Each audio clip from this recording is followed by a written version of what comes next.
আসসালামু আলাইকুম গাইস। আজকে ব্রাজিল এবং মরক্কোর ম্যাচটি শেষ করে আমরা সবাই মিলে প্ল্যান করলাম যে আজকে তাল খাবো।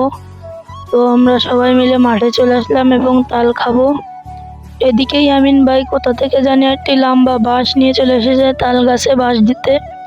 আরে মানে তাল পাল্টে দেখতে তাল পেড়ে ফেললো ইয়ামিন ভাই, এবং ইয়ামিন ভাইয়ের মুখের হাসিটা দেখেন, অনেক কষ্টের পরে তালটি পারলো।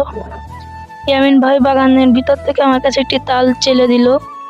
ইয়ামিন ভাই খুব কষ্ট করে অ্যামাজন জঙ্গল থেকে তালের খান্ডিটি নিয়ে আসলো, এনে বলল, তুই নে, আমার কষ্ট হয়ে গিয়েছে। আমি তালের খান্ডিটি নিয়ে যাচ্ছিলাম, এই দেখেন এই জায়গায় কলা বাবা কলা নিয়ে বসে বাতাস খাচ্ছে। আর এদিকে আমাদের তাল কাটা মেশিন তাল কাটা শুরু করে দিয়েছে। নয়ন ভাই কিন্তু খুব সুন্দর তাল কাটে এবং আমি খাওয়া শুরু করে দিয়েছি, দেখতে পাচ্ছেন। এদিকে ইয়ামিন ভাই কিন্তু আর একখান দিয়ে তাল পেড়ে নিয়ে চলে আসলো। এদিকে সবাই মিলে খাচ্ছি, আর আপনারা দেখতে থাকুন এবং ভিডিওটি লাইক কমেন্ট শেয়ার করে দিবেন এবং এই চ্যানেলটি সাবস্ক্রাইব করে দিবেন, পাশে থাকবেন। আরও নতুন নতুন ডেইলি ভ্লগ পেতে চ্যানেলটি সাবস্ক্রাইব করবেন।